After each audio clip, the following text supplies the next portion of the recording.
نبی پاک صلی اللہ تعالیٰ علیہ وسلم نے ہمیں حقوق العباد کے معاملے میں زیادہ احتیاط کرنے کا کہا ہے، اور حضور سید عالم علیہ السلام نے صحابہ کے بھرے مجمع میں سے یہ سوال کھڑا کیا، فرمایا تم مجھے بتاؤ مفلس کون ہے؟ غریب، تنگ دست اور بالکل تہی دست بندہ کون ہے؟ ہمارے ہاں سارے لوگ یہ رمضان شروع ہوتا ہے تو لوگ کہنا شروع کر پیر صاحب دعا منگو، حالات بڑے خراب ہیں۔ مثلا کیا خراب ہے حالات؟ شامی روٹی نہیں لبدی، حالات صرف یہ خراب ہیں کہ پڑوسی نے پجارو لے لی اور مجھے نہیں ملی، اتنے ہی حالات خراب ہیں، اس سے زیادہ تو نہیں۔ حالات اتنے ہی خراب ہیں کہ جو باہر بھائی چلا گیا تھا اس نے فلانی سوسائٹی میں پلاٹ لے لیا، میں پیچھے رہ گیا ہوں، اس سے زیادہ تو کوئی ایسا معاملہ نہیں۔ تو کتنے سارے لوگ ہیں جو اس بات کا اظہار کرتے ہیں۔ پھر میں نے یہ دیکھا ہے کہ بلا وجہ کے بعد لوگ شکوے کرتے ہیں، دیکھو جی میرا بھائی ہے، میرا دوست ہے، میرا رشتہ دار ہے، پڑوسی ہے، تو اس نے گاڑی بدل لیا ہے، موبائل بدل لیا ہے، فلانی چیز اس نے لے لیا، میرا خیال نہیں رکھا۔ بھئی مثلا آپ کا کیا خیال رکھنا چاہیے تھا؟ نہیں، اس نے موبائل لیا ہے 3 لاکھ کا، تو آپ کا خیال ہے کہ میرا یہ خیال رکھتا کہ 1.5 کا مجھے لے دیتا، 1.5 کا وہ یہ لے لیتا۔ یہ مطالبہ غلط ہے شریعت میں۔ آپ کے جو ذمے، اس کی ذمہ داریاں جہاں تک بنتی ہیں وہاں تک تو وہ ادا کرے گا۔ دیکھیں نا، شریعت اسلامیہ بڑا پیار کرتی ہے بندے کے ساتھ، تو کھرب پتی بندے پر بھی شریعت نے یہ نہیں قدغن لگائی کہ تو کھرب پتی ہے تو اس طرح کر 40% زکوٰۃ دے، یہ نہیں کہا۔ لاکھ پتی بھی 2.5% ہی دے گا اور ارب کھرب پتی بھی 2.5% ہی دے گا۔ اگر اس کے دل میں وسعت اللہ نے پیدا کیا تو وہ لوگوں کا خیال کرے۔ تو حقوق العباد کے معاملے میں بعض تو ہمارے مطالبات ہیں جو مطالبے سرے سے درست نہیں، سرے سے ٹھیک نہیں، لیکن جو بعض اوقات ہمارے وجود سے، لہجے سے، آنے جانے سے ٹھیس پہنچ جاتی، میں پرسنلی بعض چیزوں کو نوٹ کرتا ہوں اور مجھے ان کا بڑا خیال رہتا ہے۔ میں محسوس کرتا ہوں کہ نہ چاہتے ہوئے بھی ہمارے رویے سے بعض لوگوں کو تکلیف ہوتی ہے، نہ چاہتے ہوئے۔ تو حقوق العباد کے مسئلے میں ہم زیادہ کمزور ہو جاتے ہیں۔ آج یہ سوچنا ہے کہ وہ جو میری ذمہ داریاں ہیں، جو شریعت نے، دین نے، اسلام نے، اور کچھ میں نے خود کہیں شاگرد بن کر، کہیں ارادت مند بن کر، کسی جماعت کا ممبر بن کر، کسی مسجد کی ذمہ داری لے کر، کسی ویلفیئر کام کی ذمہ داری لے کر، کسی غریب کی ذمہ داری لے کر، کسی مزدور کی ذمہ داری لے کر، جو میں نے اپنے اوپر خود چیزیں ضروری قرار دے لی ہیں، میں ان میں کہاں تک کامیاب ہو سکا ہوں۔ اپنی ذمہ داریوں کا حضرت معاویہ بن خدیج رضی اللہ تعالیٰ عنہ ایک صحابی ہیں، وہ فرماتے ہیں کہ مجھے حضرت عمر نے کہیں بھیجا تھا جہاد کے لیے، تو میں وہ کامیابی کی خبر لے کر دوپہر کو لوٹا۔ تو عرب شریف کے اندر چونکہ گرمی زیادہ ہوتی ہے، میں نے مناسب نہیں سمجھا کہ میں حضرت عمر کو دوپہر کو جگا کے خبر دوں کہ حضور بے فکر ہو جائیں، اللہ نے کامیابی دے دی۔ میں نے شام ہونے کا انتظار کیا، یہ ان کے اچھے اخلاق کی علامت، اعلیٰ ظرفی کی بات بتا رہے ہیں۔ کہتے میں نے شام ہونے کا انتظار کیا، مغرب کے وقت یا عصر کے وقت میری ملاقات ہوئی، تو میں نے حضرت عمر سے کہا کہ حضور الحمدللہ اللہ نے کامیابی دے دی، جس مہم پہ آپ نے بھیجا تھا وہ اللہ کے فضل سے اس مہم سے کامیابی ہو گئی۔ تو حضرت عمر فرمانے لگے دیر سے کیوں آئے؟ مجھے تو امید تھی کہ تم سرے دوپہر آ جاؤ گے۔ میں نے کہا حضور میں دوپہر کو ہی گیا تھا، دوپہر کو ہی گیا تھا، پر سوچا کہ آپ آرام میں ہوں گے۔ کیا جواب ہے، اور کیا اس جواب کے اندر بہت سارے لوگوں کی ترجمانی ہے۔ حضرت عمر فرمانے لگے آرام کرتا تھا میں، پر وہ دور گزر گیا، اب تم دوپہر کی بات کرتے ہو، اب تو رات کو بھی کم ملتا ہے۔ وہ تھا ایک دور، اب جب اپنے ذمے خود ذمہ داریاں زیادہ لے لی، اب کیا پتا کہ کوئی کہاں سے چل پڑا ہے تجھے ملنے کو۔ وہ دور گزر گیا جب تو سوتا تھا، من چاہی زندگی بتاتا تھا، اب تو نے خود یہ فیصلہ کیا ہے۔ اب تو میں بھائی تم دوپہر کی بات کرتے ہو، میں تو رات کو بھی گشت کرتا ہوں کہ کوئی ضرورت مند تو نہیں، کوئی حاجت مند تو نہیں۔ تو جو ہمارے ذمہ داریاں ہیں ان میں نازک حد تک، امام بہقی روایت لائے ہیں، ایک صحابی تھے جو حضور کو ہنسایا کرتے تھے، حضور کو ہنساتے تھے، نبی پاک کو بڑے پیارے تھے۔ اس طرح کے بھی کچھ بندے ہونے چاہیے۔ اس طرح کے بھی کچھ بندے صحابہ کرام علیہم رضوان فرماتے ہیں جب حضور غم امت میں پریشان ہوتے تھے تو ہم منتظر ہوتے تھے کہ کبھی وہ ہنسانے والا آج آ جائے نا، دو چار باتیں ایسی کر جائے نا ہنسانے والی تو معاملہ ٹھیک ہو جائے۔ کچھ لوگ ایسے ہوتے ہیں جن کو دیکھ کے ہی چہرے پر تازگی آ جاتی ہے، مثل تعویذ ہوتے ہیں نا کچھ لوگ، وہ جب بھی ملتے ہیں شفا ہوتی ہے۔ تو یہ حضور کے پاس بیٹھے ہوئے تھے اور ہنسانے والی گفتگو کر رہے تھے، تو نبی پاک بھی ان سے باتیں کرنے لگے۔ تو بات کرتے کرتے نا حضور نے انگلی ان کی طرف بڑھائی تو ان کے وجود کو انگلی لگ گئی۔ ایک تو وہ روایت ہے نا کہ صفیں سیدھی کراتے وقت حضور تیر کے ساتھ صفیں سیدھی کرا رہے تھے تو ایک صحابی کے پیٹ پہ لگ گیا، انگلی لگ گئی۔ عجیب دیوانے ہیں، کہنے لگے آپ نے مجھے تکلیف دی ہے، معاذ اللہ، انگلی چبھو دی، میں نے تو بدلہ لینا ہے۔ ہمارے ہاں مسئلہ یہ بن گیا ہے کہ کوئی بڑا آدمی بھی اپنے آپ کو قانون کے حوالے نہیں کرتا۔ ملک سے لے کر امت مسلمہ کے کل مسائل تک ہمارے ملک کے اندر ہر بندہ اس کا مزاج ہوتا ہے کہ وہ اپنے آپ کو قانون سے بھلا تر سمجھتا ہے، لائن میں لگنا لوگ پسند نہیں کرتے۔ یہ ایک بہت بڑا مسئلہ ہے۔ حضور صلی اللہ علیہ وسلم کی انگلی لگ گئی تو وہ کہنے لگے آپ نے تو مجھے تکلیف دی ہے، میں تو بدلہ لوں گا۔ تو حضور نے فرمایا لے لے بدلہ۔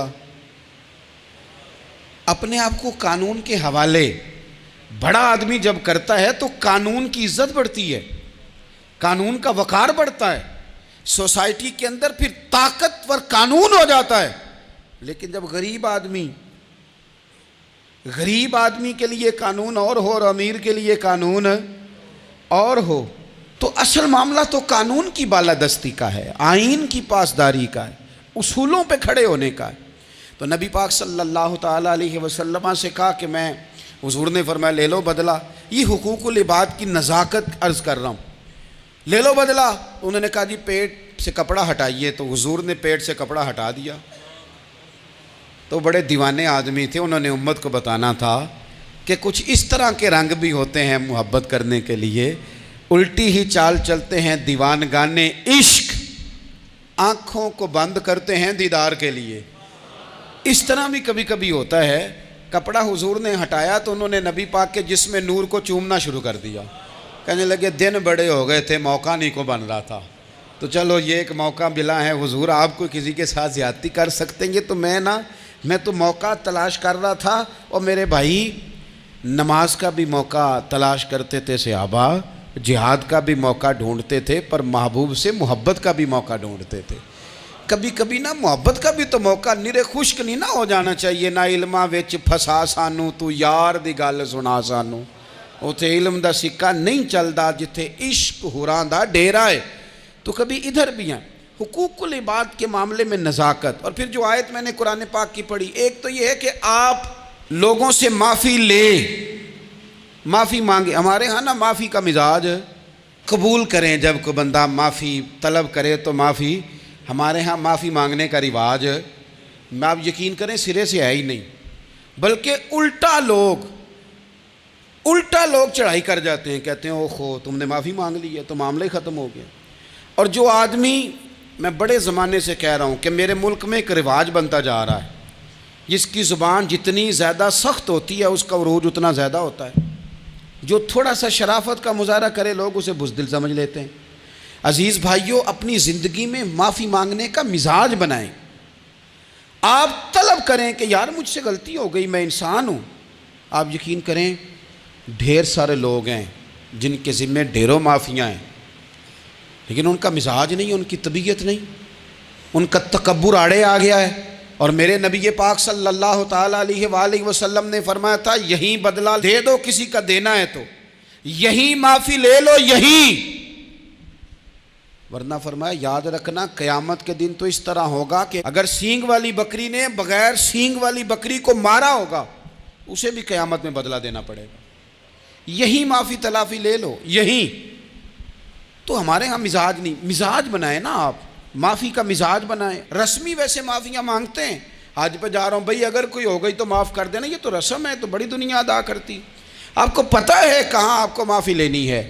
تو جہاں جہاں اس طرح کے معاملات ہیں وہاں آپ کلیئر کریں. صحیح بخاری میں حدیث ہے حضرت ابو ذر غفاری سے، جب کسی نے کہا کہ آپ نے اسی طرح کے کپڑے خود پہنے ہیں جس طرح کہ آپ کے غلام نے پہنے، یہ کیا معاملہ ہے؟ تو فرمانے لگے، اعلانیہ خود بتانے لگے، فرمانے لگے مجھ سے ایک دفعہ غلطی ہو گئی تھی، میں نے ایک غلام کو جھڑک دیا تھا تو نبی پاک نے مجھے تنبیہ فرمائی، تو میں نے اس غلام سے معافی بھی مانگی، اور اس دن سے لے کر آج تک میں جس طرح کا خود لباس پہنتا ہوں اسی طرح کا اپنے غلام کو پہناتا ہوں. تو وہ خود بیان کر رہے ہیں، وہ لوگ اظہار کر رہے ہیں کہ ہم نے یہاں نبی پاک علیہ الصلوۃ والسلام کے تنبیہ کرنے پر ہم نے اپنے غلام سے، خادم سے یا کسی غلام سے معافی مانگی. تو معافی مانگنے سے بندے کا قد کبھی چھوٹا ہوتا ہے؟ میرے نبی پاک علیہ السلام نے فرمایا جو معافی مانگ لے اللہ تو اس کی عزت میں اضافہ کر دیا کرتا ہے. تو اس لیے ایک تو جہاں یہ معاملہ ہے وہاں، اور دوسری جو آیت میں نے تلاوت کی اس میں اللہ کہتا ہے کہ غصہ پی بھی جاؤ، معافی مانگو بھی اور معاف کر بھی دو.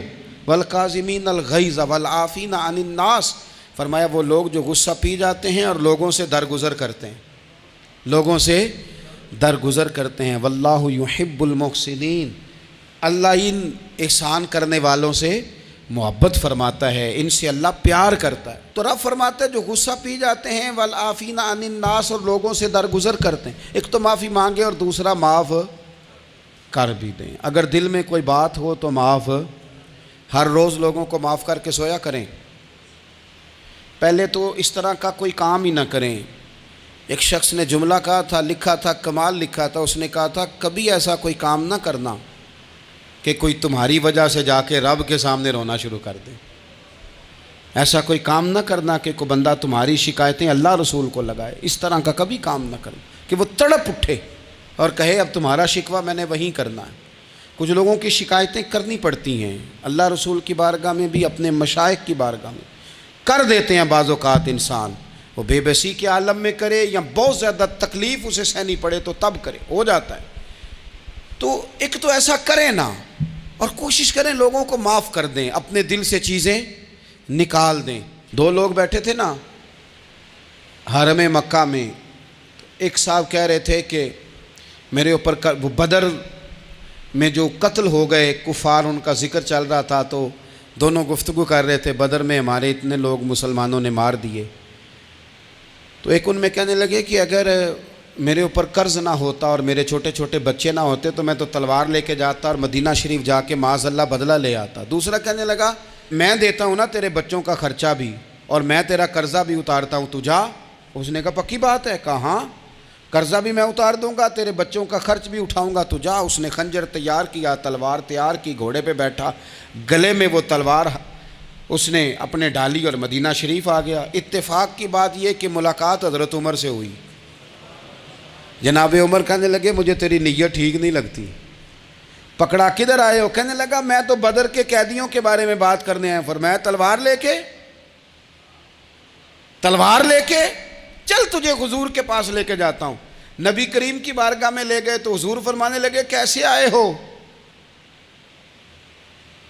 کیسے آنا ہوا؟ کہنے لگے جی میں تو بدر کے جو قیدی آپ کے پاس ہیں ان کی بات کرنے آیا تھا. تو حضور فرمانے لگے چل پھر باقی کی میں سناؤں. خیال آیا مسلمان نیک و بد پہچان جاتے ہیں، محمد آدمی کے دل کی باتیں جان جاتے ہیں صلی اللہ تعالی علیہ وسلم. فرمایا میں سناؤں؟ حضور کیا؟ فرمایا تم اور فلاں بن فلاں وہاں بیٹھے ہوئے تھے نا حرم مکہ میں فلاں پہاڑ کے ساتھ ٹیک لگا کے، اور تم نے یہ کہا تھا نا کہ قرضہ نہ ہوتا، بچے چھوٹے نہ ہوتے تو بدر کے مقتولین کا میں بدلہ لیتا. یہ سارا کچھ طے کر کے پھر آئے ہو تلوار لے کے، اور یہاں کہتے ہو میں قیدیوں کے بارے میں بات کرنے آیا تھا. اس کے تو پسینے چھوٹ گئے، وہ تو بے حال ہو گیا. اس نے کہا اس کا تو سوائے اس کے اور میرے کسی کو نہیں پتا، اور اگر آپ کو پتا چل گیا ہے تو پھر آپ اللہ کے سچے رسول ہیں. تو حضور اگر آپ کو پتا چل گیا ہے کہ میں قتل کرنے کے ارادے سے آیا ہوں، میں معاذ اللہ بدلہ لینے آیا ہوں، اللہ کرے آپ کو سمجھ آئے میری بات کی. یعنی ایک تو یہ ہے کہ بندہ وہ پکڑا گیا ہے اور ایک یہ کہ کسی کو پتہ چل گیا ہے کہ یہ اس کام آیا ہے، پھر لوگ جب معافی دیتے ہیں تو بڑی کہانیاں سنا کے دیتے ہیں، ایسے نہیں دیتے۔ حضور اب آپ کو پتہ چل گیا ہے تو کیا کریں گے؟ تو حضور فرمانے لگے تو بتانا تیرے ساتھ کیا کریں؟ اس نے کہا کہ میں نے سنا ہے آپ معاف بڑا کر دیتے ہیں۔ یعنی یہ گھر سے کو پیار کرنے نہیں آیا، پھولوں کا گلدستہ لے کے نہیں آیا، تلوار لے کے آیا، لیکن یہ میرے محبوب کا حوصلہ ہے، اور آیا بھی عین مسلمانوں کے بیچ ہے، جو چاہیں اس کے ساتھ کر سکتے ہیں۔ اس نے کہا معاف کر دیں، تو حضور نے فرمایا جا میں نے معاف کیا۔ حضور نے معاف کیا۔ وہ کہتا حضور معاف کر رہے تھے اور رب میرے دل میں ایمان کو تازگی عطا فرما رہا تھا۔ حضور نے معاف کیا اور میں نے کلمہ پڑھنا شروع کر دیا۔ ہم معافی نہیں دیتے، کبھی کبھی صلح تو کر لیتے ہیں، صلح ہو جاتی ہے، پنچایت میں صلح ہو گئی، پھر لڑائی ہوئی، پھر بات شروع سے شروع ہو گئی، کیونکہ ہم نے معافی، پھر وہ بات شروع ہو گئی 1955 سے، تو وہ بھی آکھیا سی، تو اے بھی کیتا سی، وہ بننے والی گل یاد ہی، او بس کر یار، کچھ بھولیں بھی تو۔ بچے پتہ کیوں خوش رہتے ہیں؟ آپ کو پتہ ہے بچے کیوں خوش رہتے ہیں؟ بچوں کو بات بھول جاتی ہے، اس لیے بچے، اماں نے ادھر 2 تھپڑ مارے 3-4 منٹ پہلے، اور اگلے 5 منٹ میں اماں نے پھر ماتھے کا بوسہ لیا تو بھول گئی بات۔ اللہ کرے کوئی تھوڑے تھوڑے بچے بھی بن جائیں۔ یہ جو بہتے سیانے ہیں نا، ان کا بھی اللہ ہی حافظ ہے، عقل زیادہ آ گئی ہے نا۔ اس لیے اقبال جیسے لوگوں نے کہا تھا خرد کی گتھیاں سلجھا چکا ہوں، یا رب مجھے صاحب جنوں کر دے، صاحب جنوں کر دے، صاحب اللہ کوئی تھوڑا سا مجھے مجنون بھی بنا۔ یہ زیادہ عقل تو کسی کام کی رہی نہیں، پاگل کر دی، پاگل کر دی۔ بہت سارے لوگ ایسے ہیں زیادہ سمجھدار ہوتے ہیں، لہذا معافی دینے کو تیار، معافی دیں۔ جب کوئی معافی کا مطالبہ کرے تو اسے معافی، سب سے مشکل کام ہوتا ہے لمبی لسٹ والے دشمن کو معاف کرنا۔ لسٹ جس کی لمبی ہو نا غلطیوں کی، ایک آدھ غلطی تو معافی ہو جاتی ہے۔ کچھ لوگوں کی لسٹ بھی بڑے، کچھ عادی مجرم بھی ہوتے ہیں، لسٹ لمبی ہوتی ہے، ان کو معافی دینا بھی تھوڑا سا مشکل ہوتا ہے۔ لیکن کمال بھی یہ ہے کہ جس کی لسٹ لمبی ہو اسے یک جنبش قلم بندہ معاف کر دے، کو چھٹی ہو گئی، جا تجھے معاف کیا۔ اور یہ ہمیں کیوں کرنا چاہیے کہ میرا رب بھی ایسے کرتا ہے، میرا رب بھی ایسے، وہ گنواتا تو نہیں نا، یہ بھی کیا، یہ بھی کیا، یہ بھی کیا۔ حضور فرماتے ہیں، ذرا سننا حدیث، حضور فرماتے ہیں کچھ لوگوں پہ اللہ کرم کی چادر ڈال کے نا قیامت والے دن، یہاں بھی اس نے پردہ رکھا تھا تو وہاں بھی کرم کی چادر ان پہ ڈلے گی، تو اللہ فرمائے گا یہ گناہ کیے تو چھوٹے چھوٹے گناہ اس کے گنوائے جائیں گے، یہ اب وہ ڈرے گا، چونکہ پتہ تے سارا ہے نا سردار نو کیتیاں دا، اب وہ ڈرے گا، چھوٹے چھوٹے گناہ اس کے گنو، تو اس کا خیال ہے بڑے بڑے بھی نہ سامنے آ جائیں، چھوٹی چھوٹی غلطیاں اس کی گنوائی جا رہی ہیں، جو ڈر رہا ہے، کانپ رہا ہے۔ قربان جائیں نبی پاک کے لفظوں پہ، کچھ گلاں اجیاں نے قرآن پاک اجیاں نے، یہ نا میری دادی کہا کرتی تھی، میری اماں کہا کرتی تھی، اے کچھ کام اجائے نے، کچھ گلاں اجیاں نے کہ اتنے دل کردہ صفحہ بند ہو جانا ہے تو معافی ہو جانی، یعنی ختم ہے یہ بات، اس سے آگے کسی نے سوال پوچھنا ہی نہیں۔ چھوٹے چھوٹے گناہوں کا اللہ تذکرہ فرمائیں، یہ کیا یہ کیا یہ کیا، یا اللہ ہو گیا۔ اب بندہ ڈر رہا ہے کہ بڑے بڑے بھی سامنے آ جائیں گے، لیکن چھوٹے گناہوں پہ ہی فل سٹاپ لگا کے نا، تو رب فرمائے گا یہ جو تیرے گناہ ہیں نا، اس کے بدلے تجھے نیکیاں دی جا رہی ہیں، تو نے سچی توبہ کی تھی تو ان گناہوں کو بدل کے نیکیاں بنایا جا رہی ہیں۔ پہلے ڈر رہا تھا، حضور فرماتے ہیں، اب فٹافٹ بول پڑا، کہنے لگا یا اللہ میں نے تو بڑے بڑے بھی کیے ہیں، یعنی اگر چھوٹوں کی نیکیاں بن گئی ہے تو وہ پاپ کدھر ہیں، بڑے بڑے وہ میرے کدھر ہیں۔ کریم یہ بات کر رہے ہیں اور صحابہ رو رہے ہیں، میں نے تو بڑے بڑے بھی کیے ہیں، بڑے بڑے کدھر ہیں۔ اللہ تعالیٰ بندوں کو معاف فرماتا ہے، رب اپنے بندوں کو وہ معاف کرتا ہے۔ اگر اللہ معاف نہ کرے تو جتنے جرم ہمارے رب کو ہمارا پتہ ہے، بتاؤ سویرے روٹی ملے، سانس ملے، شعور قائم رہے، جب مالک اتنا معاف کرتا ہے تو ہم اس کے بندوں کو کیوں نہیں معاف کرتے؟ کر دیں معاف۔ پکے لوگ کھڑے تھے، پکے دشمن کھڑے تھے فتح مکہ کے دن حضور کے سامنے، اور کچھ لوگ ایسے ہوتے ہیں جن سے امید نہیں ہوتی اپنے ہوتے ہیں کہ یہ والا جملہ، اور بندہ کہتا ہے یار تجھے تو نہیں نہ کہنا چاہیے تھا، کوئی اور کہتا مجھے، کہتے ہیں۔ یہ نہ سمجھیں کہ لوگ کہتے نہیں، کہنے والے